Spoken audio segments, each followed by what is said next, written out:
My fiancée planned to leave me after I finished renovating her dad's house. She thought she had everything under control until she found out about the canceled wedding venue and I had left first. I, 27 male, was engaged to Brooke, 25 female, for 6 months together for 3 years total, living together for the past year in this incredible apartment that belonged to her dad, Mr. Miller. The wedding was supposed to be in 2 months, $40,000, already spent, venue booked, invitation sent. I'd even bought her a $12,000 engagement ring because Princess Brooke deserved something that reflected her worth. Here's the thing about Brooke. She was born on third base and thought she hit a triple. Daddy's little princess, who never heard no in her life. She was born on third base and still managed to argue with the ump about how unfair life is. Private school's brand new BMW for her 16th birthday, college paid for, then a job handed to her through daddy's connections. She had this way of expecting everyone to cater to her needs while contributing absolutely nothing herself. Her mom, Cheryl, was a piece of work. Total mean girl who never grew up. The type who'd smile to your face then trash you to anyone who'd listen. She hated me from day one because I wasn't some trust fund brat from their country club, made snide comments about my simple background, and would literally ignore me at family dinners. Brooke thought it was funny. Mom's just protective, she'd say. She'll warm up to you. 3 years later, Cheryl was still treating me like I was tracking mud through her precious daughter's life. But Mr. Miller was solid gold. This man took me under his wing, taught me everything about construction project management, and helped me negotiate better contracts. We'd grab drinks and talk shop, and he treated me like the son he never had. When I asked for Brooke's hand in marriage, he actually got happy. You're exactly what she needs, he said. Someone with integrity who will keep her grounded. The apartment was his wedding gift to us. 2 years at $800 a month rent when comparable places were $2,500. But it needed work. I spent 4 months and about $18,000 of my own money completely renovating it. New kitchen with custom cabinets, luxury vinyl plank flooring, completely gutted and retiled bathroom, fresh paint throughout. I did most of the work myself because I loved her and wanted our first home to be perfect. Brooke treated it like her personal HGTV show, always posting Instagram stories of my amazing fiancé renovating our dream home with hashtags like "shocker lucky girl" and "he spoils me." My buddy Connor, who's known me since high school, kept making jokes about how I was being house-trained by Princess Brooke. Dude, you're doing all this work and she's acting like you should be grateful for the privilege. He'd say, that's not normal, but I was blinded by wedding plans and thinking about our future. Big mistake. The signs were everywhere. She'd mention Brad from work constantly. Brad thinks we should try that new restaurant. Brad says I should ask for a promotion. Brad has such good taste in wine. Red flags the size of Texas that I ignored because I trusted her. She also got weird about her phone, always face down, always taking calls in other rooms. When I'd ask who she was texting, she'd get defensive. God, Liam, I'm allowed to have friends. Then there was her entitled attitude about everything. Wedding planning was a nightmare. Nothing was good enough. Everything had to be perfect. And somehow every decision became about what other people would think. The flowers had to be imported peonies, the venue had to have valet parking, the dress had to be custom. Every conversation ended with, "It's my day, Liam." Our friend dynamic was toxic too. Her best friend Madison was basically Brooke 2.0. Spoiled, entitled, and mean as hell. Madison would make comments like, "You're so lucky Brooke's marrying down. It shows she really loves you," and thought she was being funny. Brooke never defended me, just laughed along. Connor couldn't stand either of them. Madison looks like she eats poor people for breakfast, he told me once. And Brooke just sits there, letting her trash you. Tuesday morning changed everything. I'm having coffee before heading to the job site, checking weather reports because we had a major concrete pour scheduled when my phone buzzes. Text from Brooke. OMG. Brad was incredible last night. I can't believe Liam hasn't figured it out yet, but I have to wait until he finishes the apartment before I dump him. Dad would literally murder me if I broke up with him before the renovation is done. Plus, I need to figure out how to keep the ring. LAO. I read it twice. 3 years. 3 freaking years plus 6 months engaged. My fiancé just speed ran, turning me from future husband to free contractor with a wallet. World record pace, honestly. Then I watched the message disappear. She was trying to unsend it, but my phone had already auto-backed up to the cloud. Screenshot saved. New message. Sorry, babe. Wrong chat. That was for Madison. Ignore that weirdness. LOL. Another message. My phone is being so glitchy today. Just ignore any random messages. But you can't unsee betrayal like that. You can't unknow that your fiancé was planning to dump you after using you for free renovation work while screwing some married guy from her office. Brad. I knew exactly who this piece of crap was. Some 35-year-old marketing director married with 2 kids, drives a BMW he definitely can't afford on his salary. Brooke had mentioned him constantly. Always work stuff. But now it all made sense. The late client dinners, the weekend team building events, the new lingerie she claimed was for our honeymoon. I sat there for 20 minutes, just staring at that text. My entire future. The wedding, the house we were supposed to buy the kids, we talked about all built on lies. But here's the thing about me. When someone screws me over, I don't get sad. I plan. I called in sick for the first time in 3 years and spent the day planning the most beautiful revenge in the history of cheating fiancés. I didn't pack my things and leave like some heartbroken beta. No, I had a wedding to cancel and a reputation to destroy. First step 1, cancel everything. I called every vendor, every venue, everyone involved in our $40,000 wedding fantasy. Cancellation fees were brutal. Lost about $15,000 total, but worth every penny to watch Brooke's dream wedding evaporate. Step 2, contact Brad's wife. This took some detective work, but Connor helped me find her Facebook profile. Sarah Brad, elementary school teacher, married to that piece of crap for 8 years, 2 kids under 10. I sent her a message with the screenshot. Hi, Sarah. I don't know you, but I think you deserve to know who your husband really is. I'm sorry you have to find out this way. She responded within an hour. Oh my God, I knew something was wrong. He's been working late constantly and acting so weird. Thank you for telling me. Step 3, forward everything to Mr. Miller. This man had been like a father to me. Invested in our relationship, paid for half the engagement party. He deserved to know his daughter was a lying, cheating person. Email to Mr. Miller.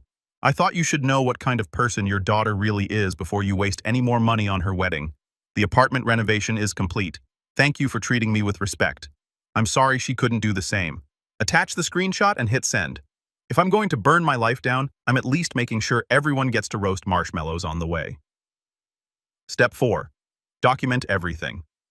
I made copies of all our financial records, proof of what I'd spent on the apartment receipts for wedding expenses, everything. If this got ugly legally, I wanted ammunition. My phone started blowing up around 3:00 p.m. Brooke called 18 times before I finally answered. Liam. What the heck did you do? Her voice was raw panic, but I could hear the rage underneath. Princess wasn't used to consequences. I don't know what you mean, sweetheart. You ruined my life. Dad is furious. Brad's wife is calling him. The wedding venue called asking about cancellations. So you told your dad it was fake then, that you weren't actually cheating on your fiancé? Silence then. It wasn't supposed to happen like this. How was it supposed to happen, Brooke? You were going to dump me after using me for free labor and keep the ring I'd bought. That ring was a gift. Gifts can be returned. Speaking of which, I need it back. Screw you. I'm not giving you anything. We'll see about that. Don't contact me again. I hung up. Connor came over that evening with drinks and pizza. Dude, you're ice cold. I'm genuinely impressed. She wanted to play games. I just played better. What's next? Now we watch it all burn down. Within 2 hours of forwarding that text, Mr. Miller called me. Liam, can you meet me? We need to talk. We met at our usual spot and he looked completely destroyed. I owe you an apology. Sir, you don't owe me anything. Yes, I do. I raised her better than this. Or thought I did. He stirred his coffee with shaking hands. What she did to you, I'm ashamed. She's my daughter. Here's where it gets good. After getting my email, Mr. Miller didn't just confront Brooke. He went full investigator on his own daughter. I called my buddy who manages the Marriott downtown. Asked him to check recent bookings under Brooke's name. The Marriott, of course, where Brad probably told his wife he was having client dinners. 12 times in the past 3 months, Liam. Always the same room, always charged to a corporate credit card. 12 freaking times. While I was installing crown molding and planning our honeymoon. So I made some calls, found out Brad's been using company funds for these little adventures. His father-in-law is a VP at First National. We play golf together. Mr. Miller had destroyed Brad's entire life with 3 phone calls. Brad got fired within 24 hours. His wife filed for divorce and took the kids to her sister's house. But that's not all, Mr. Miller continued, his voice getting harder. I confronted Cheryl about this, asked if she knew anything about Brooke's behavior. Oh my, she laughed. Liam actually laughed and said, at least she's smart enough to have options. Turns out Cheryl had been encouraging this whole thing, telling Brooke she could do better than you. My jaw dropped. Wait, She knew. She was coaching Brooke on how to hide it, told her to wait until after the wedding to leave you because divorced women get better settlements than broken engagements. The betrayal was complete. Not just Brooke, but her toxic mother had been actively sabotaging our relationship while smiling to my face at family dinners.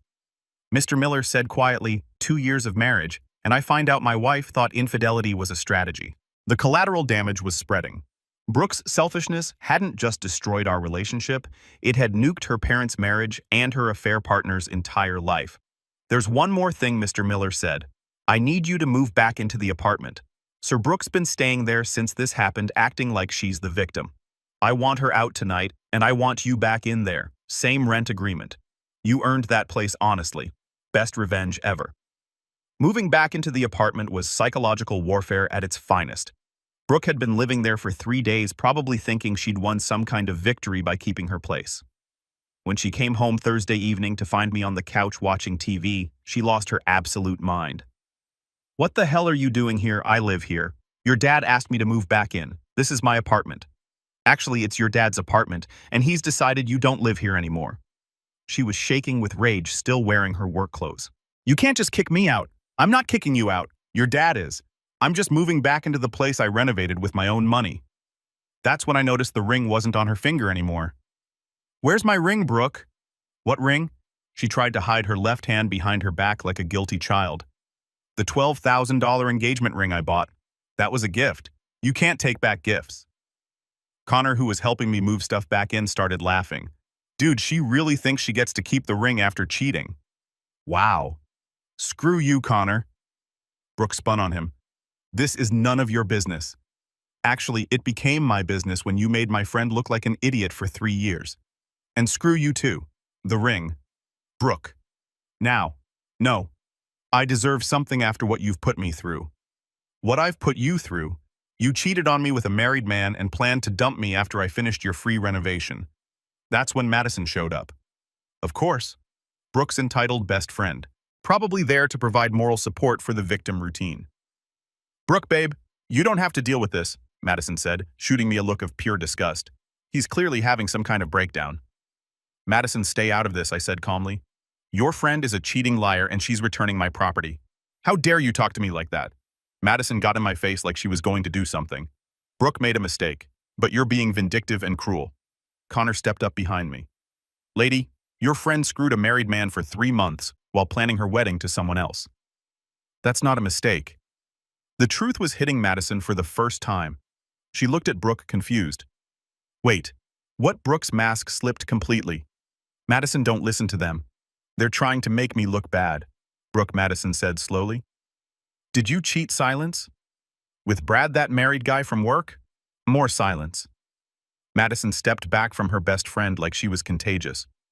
Oh my God, you did. You actually did. It wasn't supposed to happen. I was confused. Confused, I yelled, losing my cool for the first time. You texted your friend about keeping my ring after dumping me. You planned this whole thing. That's when Brooke went full victim mode. Started crying. I made a mistake. People make mistakes. You're supposed to love me, fight for me. I did love you. I loved someone who doesn't exist. You're destroying my life over one stupid mistake. Connor snorted. 12 hotel visits isn't one mistake, princess. That's a whole relationship. Shut up, Connor. Nah, I'm good. Madison was backing toward the door. Brooke, I can't. I need to go. This is insane. And just like that, Brooke lost her best friend too. Madison had finally seen who Brooke really was underneath all the designer clothes and daddy's money. After Madison left, Brooke tried one more manipulation tactic. Fine. You want the ring so badly? Here.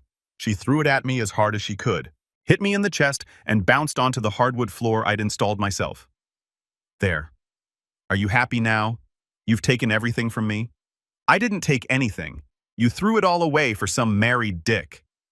She grabbed her purse and stormed toward the door, then turned back with pure venom in her eyes. I'll make you regret this. Looking forward to it. After she left, Connor and I cracked open drinks and surveyed the apartment. It felt different now, like reclaiming territory that was rightfully mine. Dude, she's going to go nuclear, Connor said. Girls like that don't handle rejection well. Let her try. My phone buzzed with a text from an unknown number, probably Brooke using someone else's phone since I'd blocked her. You haven't seen crazy yet. I'm going to destroy you like you destroyed me. I showed Connor the text. He just shook his head. Famous last words of every psycho ex. This is going to be fun to watch. He was right. Brooke's public breakdown was about to become legendary. Her first move was trying to get me fired because, of course, it was. Monday morning, I'm on a job site downtown when security calls my radio. Liam, there's a woman at the main office demanding to speak to your boss. Says it's urgent regarding your character. My stomach dropped. Blonde, looks like she shops at Nordstrom and drives a BMW. That's the one. Don't let her pass the lobby. I'll be right there. I drove to the office fast, but I wanted to control this narrative before Brooke could spin her lies. Found her in the reception area wearing her professional victim outfit, conservative dress hair and a bun. She was talking to our receptionist like they were best friends. I'm just so worried about him. She was saying the breakup has really affected his mental state. I think he might be dangerous. Brooke! My voice cut across the lobby. What the hell are you doing here? She turned on the waterworks immediately. Liam, thank God. I've been so worried about you. Ma'am, you need to leave now. I can't leave knowing you're telling people lies about me. I need to speak to someone in charge. That's when my boss Tom came downstairs. He'd heard the commotion and wanted to see what was happening. Is there a problem here? Brooke immediately switched into performance mode. Yes, sir. I'm Liam's ex-fiancée and I'm concerned about his mental state since our breakup. He's been spreading lies about me, harassing my family, and I'm worried about what he might do. Tom looked at me, then back at Brooke. Ma'am, I've worked with Liam for 4 years. He's one of our most reliable employees. What exactly are you claiming he's done? He canceled our wedding without telling me, turned my father against me, and he's telling people I cheated when I never did. I think he's having some kind of breakdown.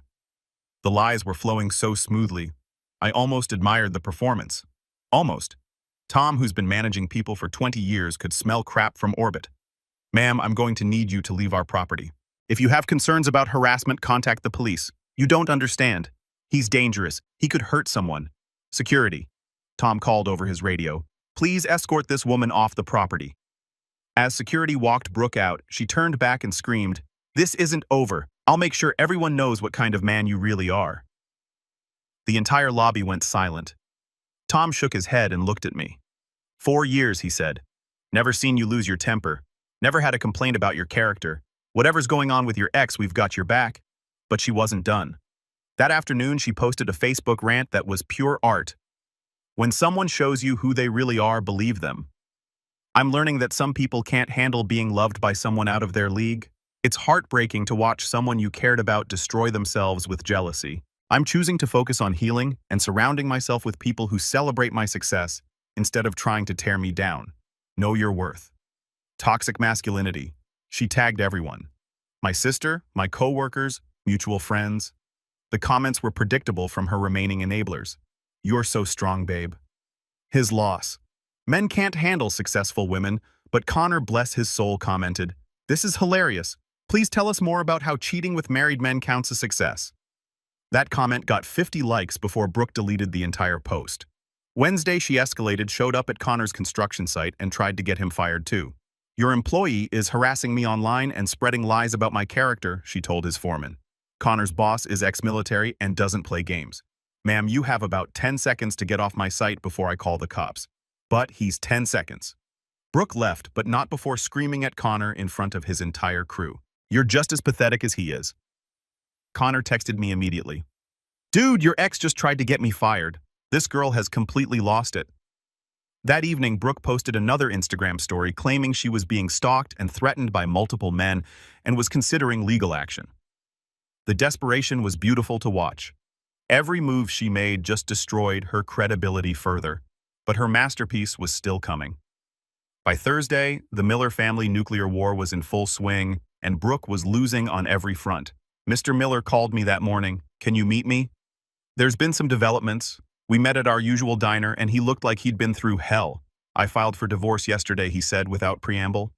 2 years of marriage down the drain because my wife thought infidelity was a strategy. Here's what happened. After Cheryl laughed about Brooke having options, Mr. Miller started digging deeper. Turns out, Cheryl hadn't just known about the affair. She'd been actively coaching Brooke on how to manage it.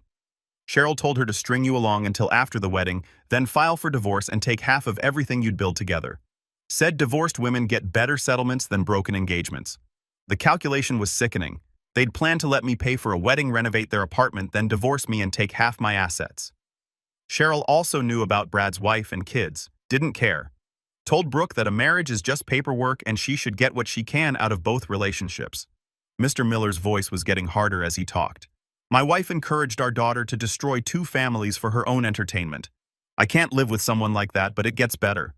Cheryl was so confident in their plan that she'd been bragging about it to her book club friends. My Brooke's got 2 men competing for her attention. That's how you know you raised a daughter right. One of those book club friends happened to be married to Mr. Miller's golf buddy who told him everything. The whole social circle knew Liam. They were all watching you play the fool while my wife and daughter laughed about it behind your back.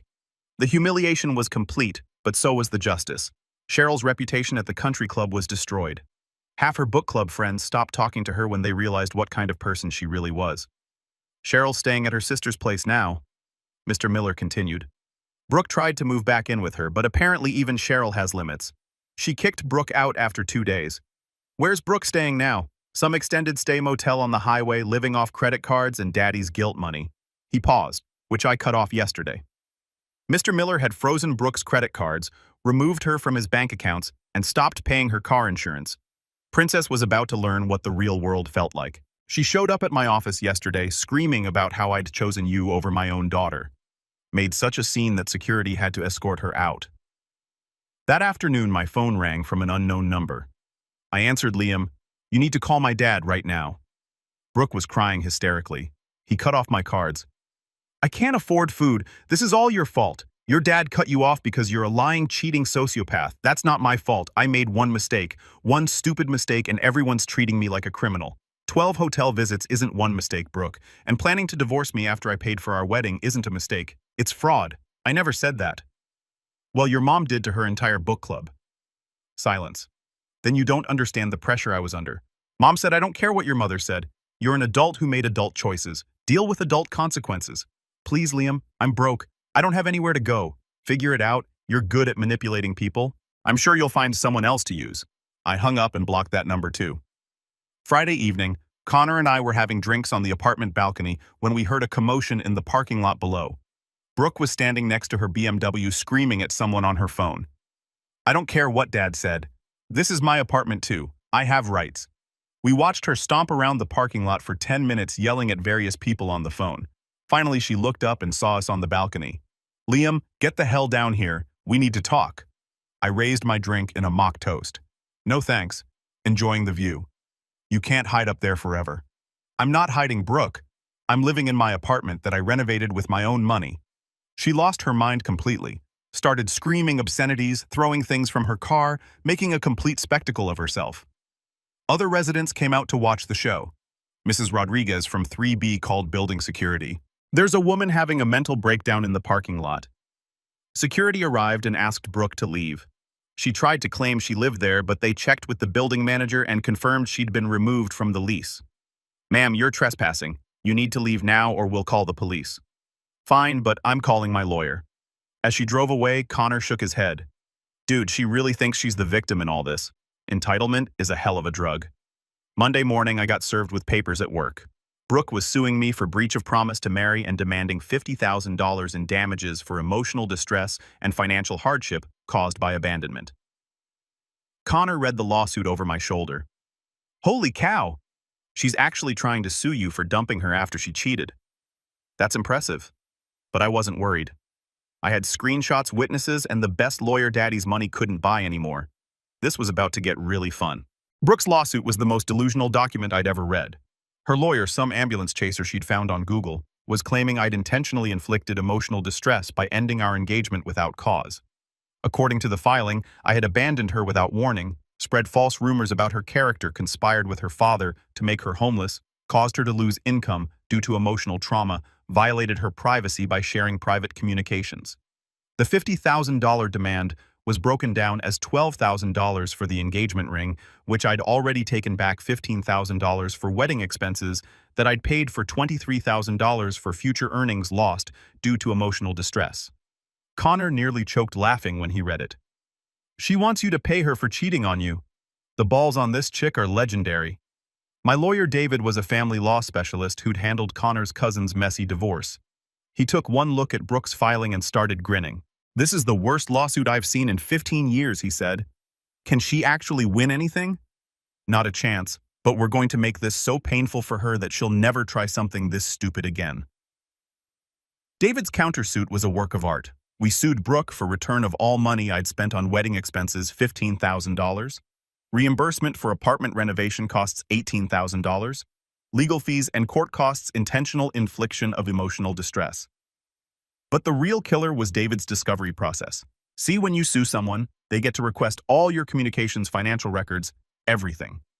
Brooke's lawyer had opened Pandora's box. Within a week, we had all her text messages with Brad.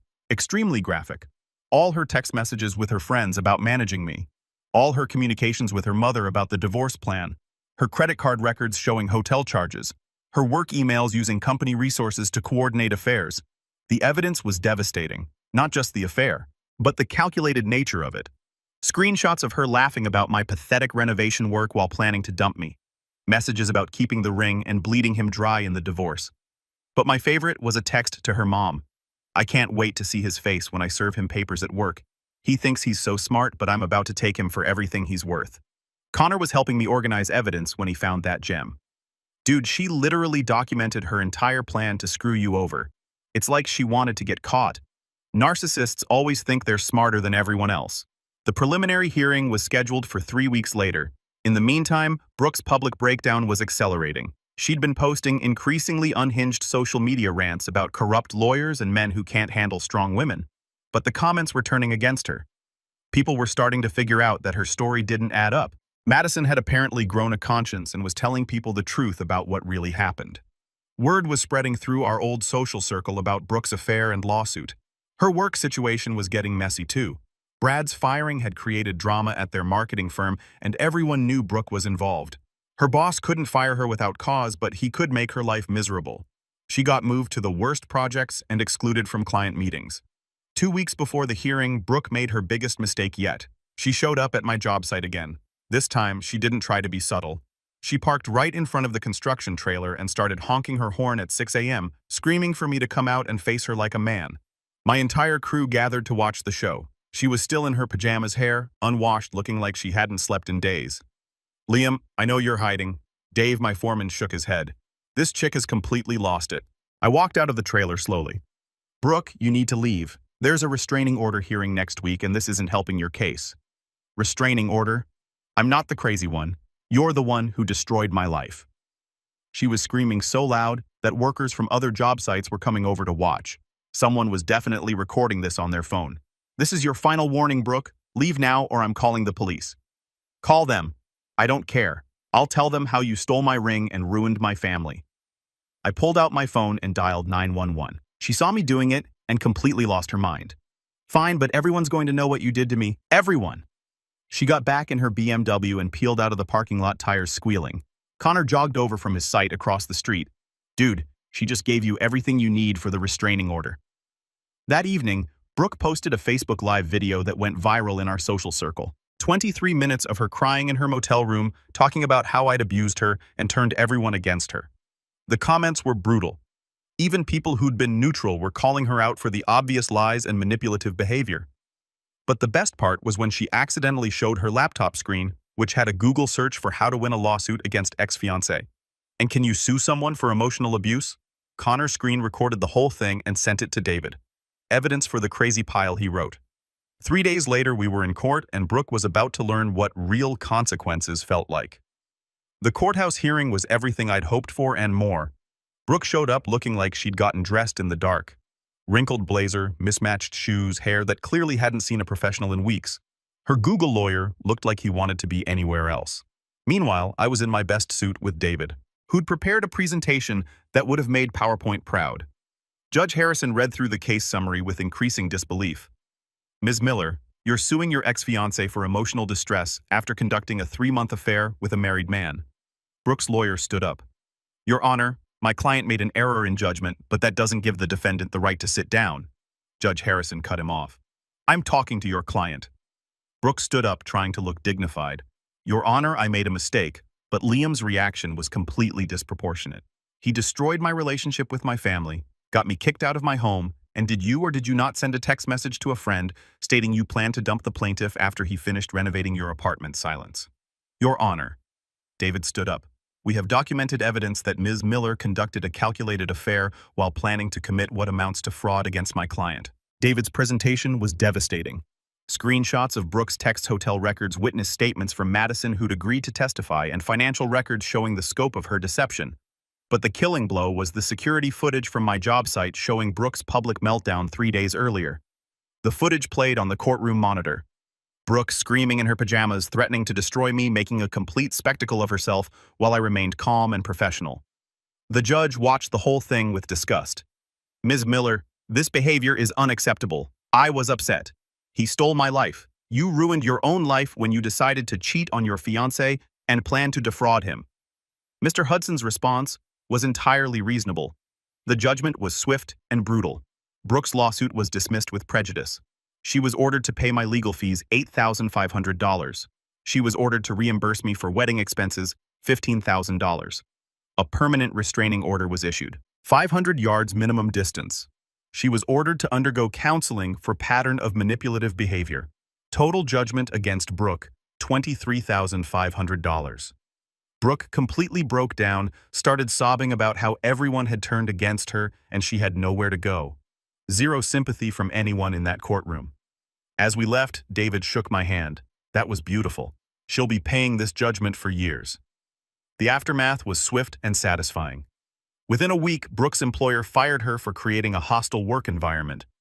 The affair scandal had made working there impossible. Her extended stay motel kicked her out for non-payment. Cheryl filed for bankruptcy after the divorce settlement. Mr. Miller sold the apartment building and moved to Florida. But the best part was watching Brooks' social media presence completely collapse. Her final posts were increasingly desperate pleas for sympathy that got zero engagement. Eventually, she deleted all her accounts. Connor heard through the grapevine that she'd moved back to her hometown living with an aunt and working at a call center.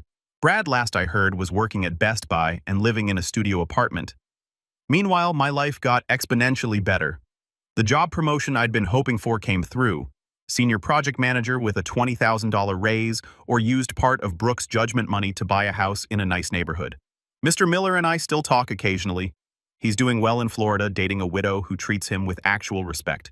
Best decision I ever made, he said about the divorce. Should have done it years ago. Last week, Connor sent me a screenshot from Madison's Instagram. Apparently, Brooke had tried to reconnect with her old friend group, claiming she'd learned from her mistakes and wanted to rebuild her life. Madison's response was posted publicly. Some mistakes can't be forgiven. What you did to Liam and Brad's family was evil, not just stupid. Don't contact me again. Looking back, I'm actually grateful for that text message. Without it, I might have married Brooke and spent years being used by her. Sometimes the best revenge is just letting toxic people destroy themselves while you build something genuine.